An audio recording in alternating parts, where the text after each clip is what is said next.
Hello and नमस्ते, स्वागत छ हजुरहरूलाई नेपाल अनलाइन स्कुल च्यानलमा। आज हामी यस क्लासमा चाहिँ जुन हाम्रो पिरियोडिक इन्भेन्ट्री सिस्टम अनुसार चाहिँ पिरियोडिक मेथड अनुसार चाहिँ हामी यहाँ के बनाउन जाँदैछौँ भन्दा फर्स्ट इन फर्स्ट आउटबाट हामी यहाँ जुन हाम्रो इन्डिङ इन्भेन्ट्री र त्यसै गरी हाम्रो कस्ट अफ गुड्स सोल्सहरू चाहिँ हेर्न जाँदैछ है त। र यसरी चाहिँ हामीलाई क्वेसन्सले के दिएको छ हेरिहाल्नु। जुन हाम्रो 17 को बीको रहेछ, यो सबै हाम्रो मोडल क्वेसन्सको 2078 को चाहिँ सल्युसन रहेको छ।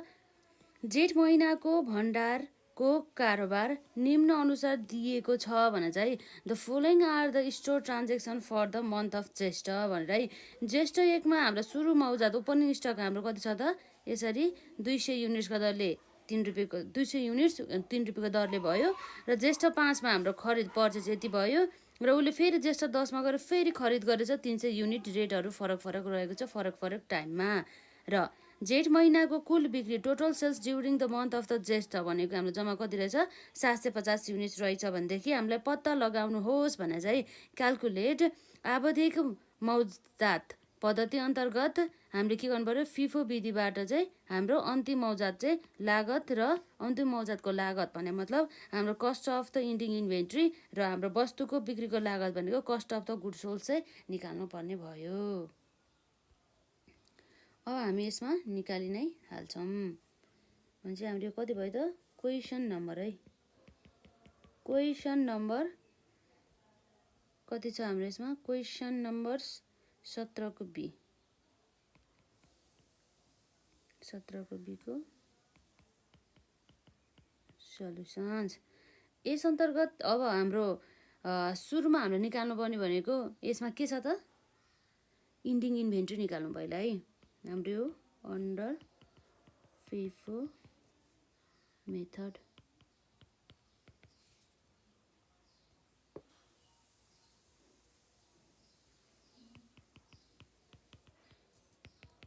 इन्डिङ इन्भेन्टरी कुन अनुसार भन्दा हाम्रो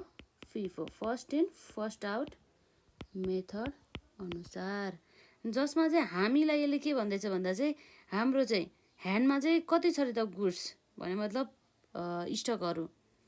बल्कमा त दिन्छ नि त होइन। क्वेसन्सले हाम्रो बल्कमा पनि दिएको छ त छैन भने चाहिँ 750 युनिट चाहिँ हाम्रो के रहेछ त, हाम्रो यसमा चाहिँ सेल्स रहेछ। अब यसबाट चाहिँ हामीले ओभरअल चाहिँ के निकाल्न सक्छौँ भन्दाखेरि चाहिँ यसै अन्तर्गत एउटा कुरा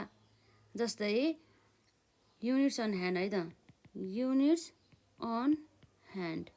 इक्वल टु कति होला भन्दा जस्तै हाम्रो उसको ओपनिङ उसमा युनिट्स कति थियो त, ओपनिङमा उसको थियो 200 युनिट्स र उसले 400 र 300 गरेर खरिद गर्यो फेरि है। भने मतलब ओपनिङ 200 थियो, उसले 400 युनिट फेरि खरिद गर्यो र 300 युनिट खरिद गर्यो। यति चाहिँ उसँग यति गुड्स थियो हो। यो गुड्स मध्ये उसले अब के गर्यो त, कति चाहिँ उसले सेल्स गर्यो, उसले कति चाहिँ बिक्री गर्यो भन्दा कति युनिट भन्दा 750 युनिट चाहिँ उसले बिक्री गरेछ भने चाहिँ माइनस 750 हो। अब हाम्रो क्लोजिङ अथवा हाम्रो युनिट्स अन ह्यान्ड आउँछ कि आउँदैन भन्दाखेरि आउँछ। अब हाम्रो 200 प्लस 400 प्लस 300 गर्दा 900 माइनस 750 गर्दाखेरि हाम्रो स्टक अन ह्यान्ड हुनु कति हुनु पर्यो, 150 युनिट्स हो। यो चाहिँ हाम्रो के भयो त, इन्डिङ इन्भेन्ट्रीको भयो। तर अब यसको भ्यालुएसन पनि निकाल्नु पर्यो। यो हाम्रो के हो त, फर्स्ट कुन मेथडबाट गर्दैछ हामीले, फर्स्ट इन फर्स्ट आउट मेथडबाट।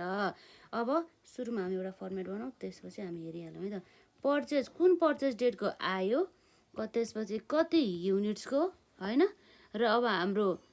यो भयो युनिट कस्ट भयो, एउटा युनिटको कस्ट भयो र त्यसपछि अर्को भनेको टोटल कस्ट भयो।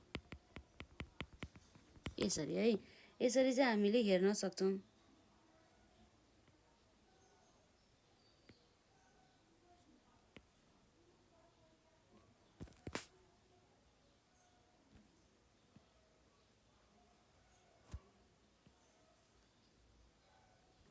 यो भयो। अब एउटा हामीले कुन चाहिँ first in first out method भने मतलब हामीले जुन यो सेल्स गरेको छ नि, यो सेल्स गरेको त मध्ये त हाम्रो पक्कै पनि हाम्रो यो जुन 750 युनिट सेल्स गरेछ त्यो त हामीले फर्स्ट जुन इन भयो त्यसलाई पहिला पठायो भने चाहिँ पहिला के थियो त भन्दा पहिला त्यही हाम्रो ओपनिङ स्टक थियो, त्यो 200 सकियो होला भने चाहिँ 750 मा त 200 सक्यो र त्यसपछि अर्को 400 भने चाहिँ कति छ, 400 पनि सक्यो भने चाहिँ 200 प्लस 400 गर्दा कति हुन्छ, 4 भने चाहिँ 5 600 गयो भने चाहिँ कति भयो, 750 बाट हाम्रो 600 युनिट्स भयो भने चाहिँ बाँकी अब कति बाँकी जानु छ, 150 हो। यो 150 युनिट चाहिँ कुनबाट गयो त, हाम्रो 300बाट चाहिँ गयो होला भनिसकेपछि हो अब 300 मध्ये अब के भयो त 150 हाम्रो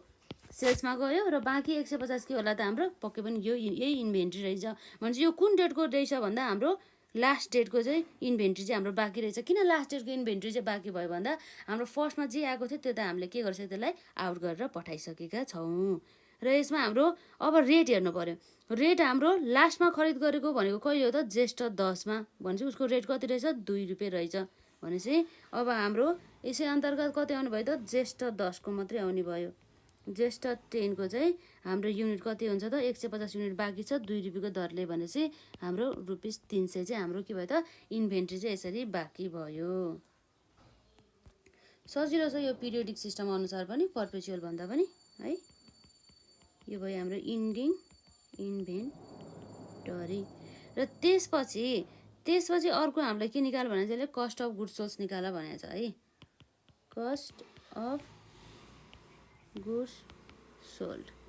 कस्ट अफ गुड्स सोल्स अब हाम्रो यसमा एउटा आउँछ पार्टिकुलर्स एन्ड अमाउन्ट भनेर है त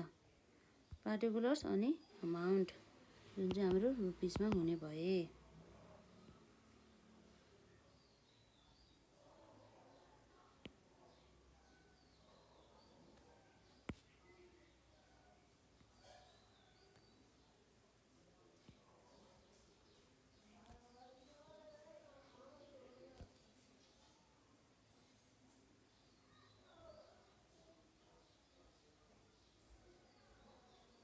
अब यसै गरी हाम्रो बिगिनिङ इन्भेन्ट्री हेरौँ कस्ट अफ गुड्स निकाल्ने भनेको त्यही हो हाम्रो सुरुमा कति इन्भेन्ट्री थियो त्यसपछि हाम्रो पर्चेज कति गर्यौँ भने एड गर्छौँ त्यसबाट हाम्रो cost of goods sold available for sales आउँछ र जसबाट हामीले कस्ट अफ इन्डिङ इन्भेन्ट्री घटायो भनेदेखि कस्ट अफ गुड्स सोल्स आइ नै हाल्छ है त्यसै गरी अब हाम्रो के छ यसमा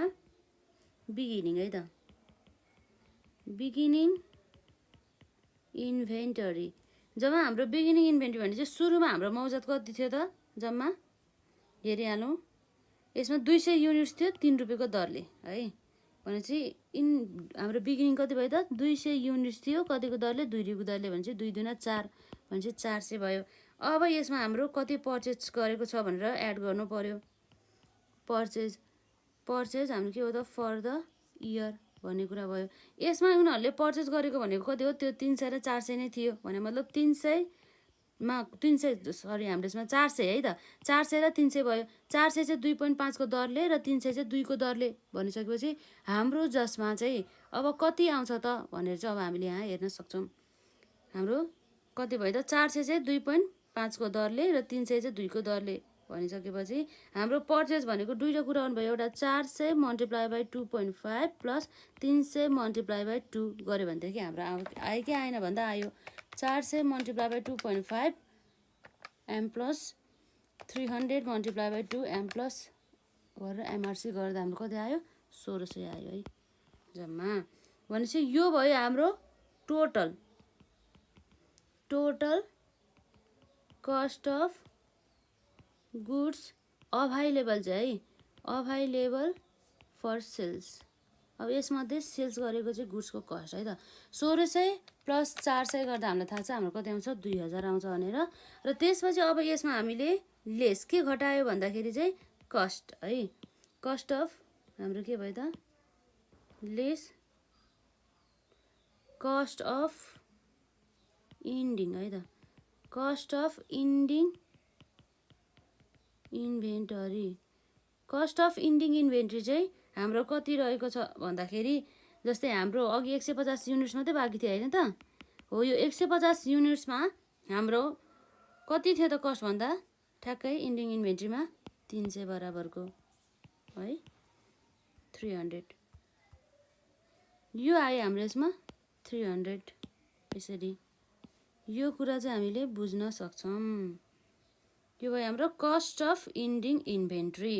अब यो कस्ट अफ इन्डिङ इन्भेन्ट्री हामीले लेस गरिसके पश्चात हाम्रो जुन ब्यालेन्स बस्छ नि हो यो भनेको हाम्रो के हो त कस्ट अफ गुड्स सोल्ड भनेपछि हाम्रो 2000 माइनस 300 गर्दाखेरि हाम्रो कति छ यसमा 1700 बराबरको हो। यो 1700 भनेको के हो, हाम्रो कस्ट अफ गुड्स सोल्स हो। यसरी चाहिँ हामीले निकाल्न सक्छौँ। यो जुन हाम्रो पिरियोडिक इन्भेन्ट्री सिस्टम अनुसार भनेपछि सर के बुझ्नु पऱ्यो भन्दाखेरि पिरियोडिक इन्भेन्ट्री पनि सोध्छ जस्तो लाग्यो होइन। अब दुईटै मेथडबाट पढ्नु होला, खासै केही पनि गाह्रो छैन। जुन हाम्रो पिरियोडिक भए पनि पर्पेचुअल भए पनि जे होस् कन्सेप्ट चाहिँ थाहा हुनु पऱ्यो। फर्स्ट इन फर्स्ट आउट मेथडले के भन्छ र पिरियोडिकमा त्यो जुन हाम्रो क्यालकुलेसन गर्ने फर्मेटहरू फरक हुन्छ त्यसलाई हेर्नु होला। र भने चाहिँ हाम्रो के रहेछ भन्दाखेरि यो भयो, दुई चाहिँ भयो बिगिनिङ इन्भेन्ट्री, र पर्चेज रहेछ हाम्रो 400 र 300 गरेर जम्मा हाम्रो 700 भनिसकेपछि हाम्रो इन्डिङ इन्भेन्ट्री चाहिँ जम्मा कति रहेछ 150 युनिट्स मात्रै रहेछ भनिसकेपछि अब यसको चाहिँ हाम्रो कस्ट अफ गुड्स सोल्स, हाम्रो जुन गुड्स सोल्स गरेको थियो नि अघि 750 को हो, त्यस्तो 750 को कस्ट कति रहेछ त 1700 रहेछ है त। यस्तै हो, हामीलाई एक्जाममा सोधिने क्वेसनहरू खासै गाह्रो हुन्न। र आजलाई यति नै गरौँ, नेक्स्ट कुरा हामी नेक्स्ट क्लासमै गरौँला, नेक्स्ट क्लासमै गरौँला है त। र अब त्यसपछि अर्को हामी चाहिँ अब हामी जानुपर्ने भनेको लङ क्वेसनमा जाँदैछौँ। लङ क्वेसनमा चाहिँ हामी अब नेक्स्ट क्लासमा चाहिँ यो क्वेसन चाहिँ हामी गर्नेछौँ, जुन हाम्रो एनएफआरएस अनुसार प्रफिट एन्ड लस स्टेटमेन्ट र त्यसै गरी हाम्रो फाइनेन्सियल पोजिसनहरू है त। र बाँकी कुरा गरौँला। र हाम्रो सबै जुन यो मोडल क्वेसनको सल्युसनदेखि लिएर र अन्य सबै हाम्रो च्याप्टरहरूको चाहिँ क्लासेसहरू अभाइलेबल रहेको छ, त्यसमा हेर्नु होला है त।